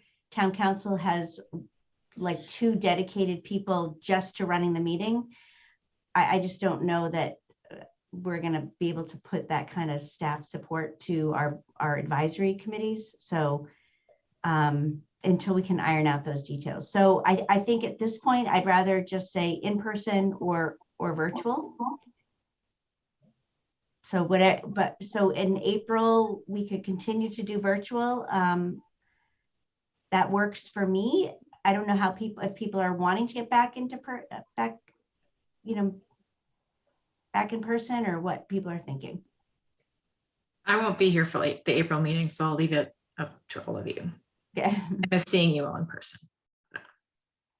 And just make, in terms of getting together, do we also want to do a monitoring visit in April as a, to continue with the monitoring? All I was thinking was, well, that's sort of an in-person. If we're interested in getting together, that could be a bit of a proxy, but there's still, even if we get together here virtually next month, it sounds like by summertime we'll be in person anyway.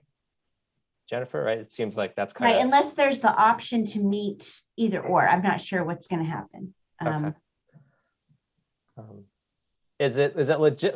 I don't know what it's like on your side, Jen. Is it logistically challenging to host the virtual meetings since you Much set it up easier. and it's easier? Okay. Seems like it makes sense to just do it virtually next month and then go from there, even though I won't be here, but. I think I prefer that. And then in May, you can open the windows if there's any COVID, resurgence. It's the 20th next Better month, right? ventilation. Yeah. Yes, gonna it is be- the 20th. I'm going to be out of town then. On one of the sea islands, Gullah community. Oh, God. Oh, wow. Tough life. All right, well, we'll be here. I guess we'll meet virtually next month. And then things, we may have more guidance as to what is going to be allowed. And Yeah. Sorry. So we'll talk about hybrid, and that may be a possibility. And we can talk about that in April, and see if we can iron out the logistics. Okay. If in terms of easement monitoring, Quentin, do you have your hand raised or just no? Okay. I didn't. I forgot to put that on the agenda. So if you want to discuss that, maybe you could either talk about that and Okay, sorry. Yeah. under old business. You can just add it to the agenda officially. We'll squeeze it under something else. Okay, so any reports from members under item 6? I'll report on our easement monitoring. It was a good visit. I think the surveys, Jen, will tell you kind of what we saw. And I don't know, is anybody, I am going to be away for 2 weekends in April, the weekend of the 16th, I guess, and the weekend of the 23rd. So I'm not sure if anybody else is interested in getting out and doing more easements. And Jen, that also puts something on your plate to, select something and get letters out and all that. So if we want to wait on it a little bit, that's fine with me. I just wanted to just put it Yeah, I out could do there. the weekend of the 9th or the 30th too. I'm also gone those same weekends. Okay. I can help on those dates. I'm They going will those same help. weekends too. Okay. Is the 30th maybe better, Jennifer, just to give us a little more breathing room on finding a site and reaching out to owners and abutters and all that? Sure. Okay, so let's say the weekend of the 30th, we'll do some more visits. And if you want to make it a large site, it's up to you, Jen. I mean, doing multiple like that, small, that were close together, that worked really well. Or a large one that you think we need to get to. I'm not sure how you prioritize or select them, so. Okay. And the only issues at the visit this past weekend were some unmarked boundaries that abutted the houses. So I did update everything in Survey 123 if you wanted to take a quick look. But Great. Yeah, And we So should we'll try probably, to find the boundaries. did we find the- them?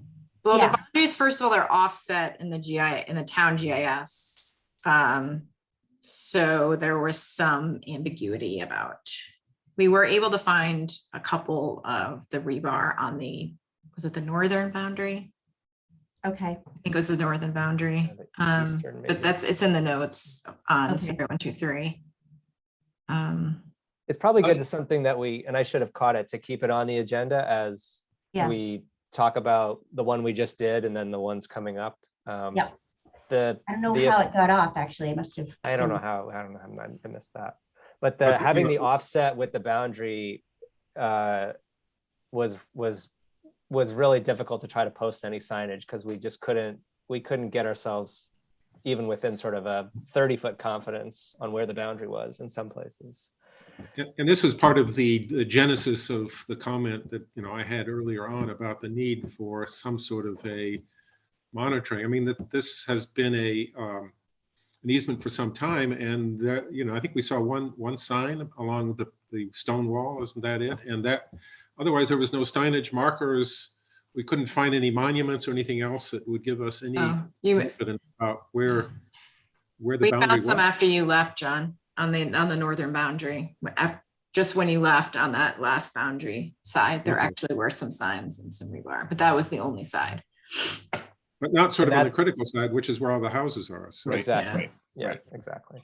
And then Michael or Aaron, how are we gonna convey to Jennifer the idea that we found another parcel that was marked? Notes, Okay, but I mean, she'd have to look on it, but yeah, one It of was posted. one of the conservation easements on the other side of the road in the town GIS, or at least not in the version I have. Maybe I should look at, it was Yeah, on the paper copy and it was the color, posted. you colored it in, but it's not on the town map. It's this. Okay. So I just have to fix the This one GI, right here. I have to fix the, I have to add that to our GIS layer. It's just a mistake. right. Yeah, that's all. And it, But it was Another- posted. It had It was signs well on posted. It was good. It was well posted. Okay, it's just that I will add, because we're, for Sustainable CT, we're updating. And in fact, I saw that on the map. So, and I And that's One what of we the- do. Like I uploaded all those layers onto ArcGIS Online, so it's possible that I don't have the most up-to-date version. No, I think it's not Okay. on there because, I don't think you it's know, in there. we actually had to go back in and digitize those. And so Okay. it's a bit of a process. Yep. the other bizarre thing that came up was that there was trail markers, but no trail. Probably because the trail is in the subdivision and no one has been using that trail. So we do have, if, as you recall, we haven't approved a subdivision in a while, but oftentimes we propose a trail to connect, and then those are neighborhood trails, and those are ones that I'm not having our Public Works department maintain, because they can barely maintain the ones in Schoolhouse Brook and Shelter Falls and 50 Foot and Sawmill Brook and all the other ones. So And certainly that's reasonable, but the issue is it's actually signed as Mansfield. They actually have Mansfield signs on them that say this is a Mansfield trail. Town trail, Mansfield Town Town trail. Trail. yeah, Something like Those that. should be yeah. decommissioned. Or footpath or something like that. Yeah. and it's completely overgrown. Yep. There's pictures too in the survey. So I have a Any- question just about the topic of reporting out on the easements. Usually up by the minutes, when we approve minutes, we also recognize notes from either special meetings or field trips that were conducted. And so there was a field trip that was conducted, and then we did have technically a special meeting for the easement on March. Yeah, and I 13th. did, we don't have any minutes yet, so I will have to type those up. And I will just, if someone could just email to me who attended and what time you adjourned. I know what time you started, but I can do that. Send me an email and I'll get those posted before Saturday, before I leave on Friday. So should I put a note in our draft minutes to recognize the easement No, monitoring? I'll put those in your next packet. Okay. Thanks for Thanks, Chad. humoring me on that clarification. Michael, how many people did you say yes for the 30th? Myself. Okay, and John, maybe? Yes, I'm pretty sure. I haven't checked the calendar, but I'm pretty sure I can do that. I'm pretty sure I can't make that. So just want to make sure you have enough. You've got such a way with the abutters. It's a shame you can't come. I'm just teasing you. Or we have to do outreach now. Hey, you're gonna be our outreach guru. Did people come to you and approach you? Just just one woman came to her, the last house, the fourth house. She just came out to them and said, can I help you? Do you need anything? I think she knew who we were, but just was off. We were like right there, like her house. We were like right just there. we were trying to figure out where the boundary was and having a long conversation back there, and she was trying to help us out. Okay, good. And you had your letter, and because I had sent her a letter, and hopefully she had it, but sometimes people don't read their stuff. So yeah, no, she seemed to understand who we were. Even without us introducing who we were, she seemed to understand who we were. Good. But she didn't have an idea of where the boundary was. She said, it's out there somewhere. No, but we're joking because Will jumped right into the meaty questions, but she was very helpful. Yeah. You guys are really getting great at this. And I know you're volunteers, and I so appreciate this. I really can't tell you. It is fun. I enjoy poking around in people's backyards. Like, it is fun. Pretty fun. We find all kinds of stuff. So yeah. Any other reports from members? I just was going to mention that I met with the Eagle Scout Max at Bicentennial and talked about possible bird species for him to highlight on his kiosks. So great. So I haven't seen his the draft yet, but yeah, he hasn't. He made a list of species that would be good to highlight in the different habitats that he was focusing on. So I think thank you for working with him. Yeah. So there's going to be a kiosk then, or something, or what? It's going to be 3 signs in signs, different parks, and posted in different areas. For at Bicentennial Pond, it's going to be at the fishing platform, Sawmill Brook at the wildlife platform, and then Mount Hope Park, I think right at the entryway in front of that agricultural field. And he's identified he's worked with Aaron to kind of look at the bird habitats, and then he's working with his sister, who's a graphic designer, to come up with a sign, and then he's raising half the funds for the signs, and then half the funds the town will supply. Wow. And they're like the permanent outdoor interpretive signs? Yeah. Oh, that's great. That's excellent. Peter Trzecki's son, Max. Oh, okay. Yeah. Yeah. I don't know Max, but I know Peter. Yeah. That's great. Okay, 7A, your monthly wetland report, inland wetlands agent monthly report, sorry. Yep, this just is a report of the different agent approvals that I've approved. Nothing major, septic systems, a shed, and then a single family home, but it was already, it was just a slight change. It was part of a subdivision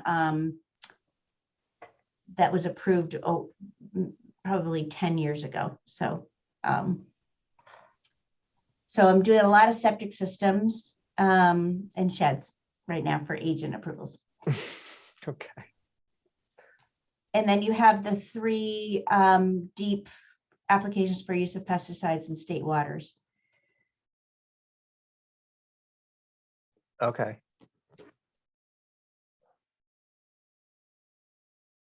I don't know Smiros Pond or Thompson Pond. Where are those? Thompson Pond is over by Summit Road. And then the Smiros Pond, I think it's just the person who owns the pond, they named it themselves. That's over down near Thornbush Road. Okay. All right, Earth Day extravaganza, Saturday, April 23rd. I'm sorry, I will not be around for that. That sounds interesting. Is there more information online on our website, Jen? Yep, there's going to be more. Parks and Recreation and Youth Services are doing it. And I think it's still kind of coming into fruition. I'm not sure exactly the details yet, but I know that Pollinator Pathways will be there. Ginny's going to be there. And they'll be doing other, things. Sustainability Committee, or I mean, is it like a tabling thing, or it's a? I think the Sustainability Committee might be doing something. I know Solid Waste Committee is doing something. Sue Harrington is doing something about, I think she has these butterfly displays, and they'll be giving out seeds, so things like that. I will not be there.